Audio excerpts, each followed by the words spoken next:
What's the build-up like for you? I'm trying to just keep it level. You know, I don't want to get anything too much in my head. I just want to be relaxed. I want to have fun with it. It's very similar to the way Strikeforce is run since Zuffa bought it out. So the process is all the same. You know, I actually think I had to do more media when I fought Ronda. So even so, you know, I'm used to it. It's definitely not my first rodeo, so I feel right at home. A lot on the line here, obviously. I mean, a UFC win would be huge. A rematch with Ronda would be huge, I'm sure. An opportunity to coach would be huge. I mean, how do you rank those things? Are they all of equal importance, or is there one aspect that really means more than all? Becoming a champion means more to me than anything. More than a rematch, more than anything. Because that's something that when I'm 80 years old someday and I have kids and grandkids, I can look back and say, look, this is what I did. This is my accomplishment. So that's my ultimate goal. Do you feel, as being the second women's fight in the UFC, that there's a lot of pressure being put on you to really be impressive in this fight? There is, but I can't accept that kind of pressure because it would just be too much.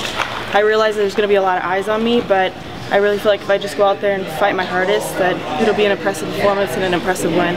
What do you think about Kat and her wrestling pedigree, what she brings into the cage? I mean, she's undefeated as of right now, so what kind of, I guess, issues does she present for you, and what are you ready to attack? I think she's a very strong, athletic girl, but technically, I don't think she's the most technically sound fighter there is. She's pretty forward style fighter. She gets a little overzealous in some positions, and I think that my experience is going to capitalize in the fight. When she makes those mistakes, I'll be able to recognize them. Who did you decide to have in your corner, and what are your training plans long term? I know you switched camps here for this one. Yeah, I kind of bounced around a little bit and picked up a little bit of everything from everywhere. I started at Yakima MMA, then I went to Benson Henderson's lab for a few weeks, and then I came out here about a week early just to get acclimated. The air is a little bit different, altitude's a little bit higher. And I trained at Drysdale's and Syndicate. And in my corner, I'm going to have Brian Caraway, I'm going to have JJ Mix, and I'm going to have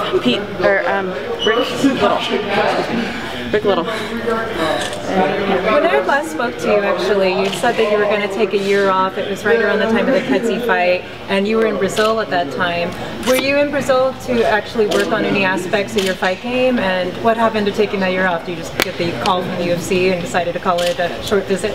Right, well the year off was a rough estimate of how long I thought I would probably want to take to kind of really get that fire back. And it turned out it didn't take much but a UFC call.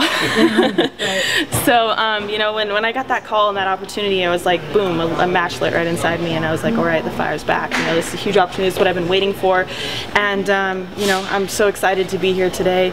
I want to make the most of this opportunity. And as far as being in Brazil, I've always wanted to go to Brazil. It's kind of like, who doesn't, you know? So I was down there actually for Sam's fight, Sam Sicilian. He fought down there in Brazil, and my boyfriend cornered him, and we just decided to extend our stay and make the most of it, learn a little bit about the traditional Brazilian Jiu-Jitsu, and it's a great experience. It was just a year ago, I guess, that you were still really lobbying for this and being really outspoken about, you know, women getting into the UFC. Looking back at that, I mean, is it surreal that it was just a year ago? And was there a moment where you felt like what you were saying really started to get through?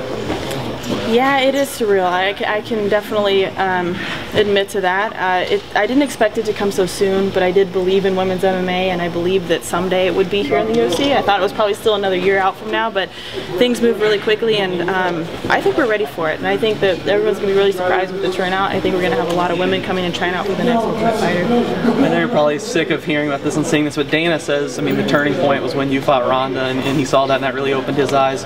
Now when you look back on that fight, I mean, does it still just make you cringe when you have to see it every time, or is there a little bit of pride there that even though you lost, I mean, that was such a, I guess on a bigger scale, it's such a big moment? Yeah, I was proud of myself, you know, in a really odd sense of the word, I suppose, for knowing that I'm not, you know, I literally hold out to the bitter end, and you know, I'm not one to go in there and break down mentally, you know what I mean? I've trialed and persevered through a lot of adversity in my fights, so I know that I'm strong in that aspect. And even though I lost, you know, it's kind of bittersweet.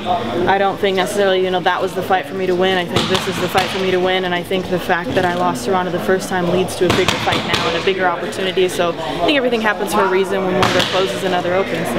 What did you make of Ronda's comments that she'd prefer to coach against you if she could pick one or the other, and she's kind of rooting for you now? What did you make about that? That made me like her a little bit more. A little bit more. Just a little though. Yeah, we have one more thing we can agree on. I think that tallies 2 now.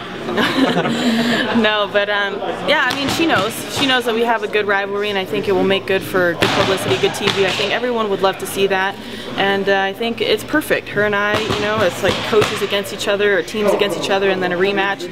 It's just sounds like the dream. Does it bother you that you're potentially coaching future opponents?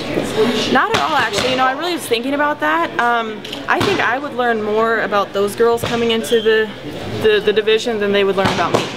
You know what I mean? I may coach and help them, but I'll be able to see how well they pick things up, what they're coming to bring the table with. You know what I mean? I'm going to see them training every single day. So if it really boils down to that, you know, want to look at it that aspect, I really think that it would benefit me more than that. You've been plugging away, you know, just trying to get the UFC, you know, women in the UFC for longer than anybody really. You've been at the top level for so long. Does it bother you how much credit Ronda gets for that when, you know, she's kind of a newcomer to it and you've been doing it for a lot longer? You know, Ronda put in her work and she just was able to get there very quickly, you know, and I can't blame her for that. You know, I would say if I was in her shoes, I'd probably do the same thing. But it's irritating at myself because I wish that I could have done more. But the only way to fix that is to put one foot in front of the other and to keep going. And you know, I can't hate on Ronda for her success. I just have to want to get there too, you know. So, anything else? Good. Yeah. All right. Thank you.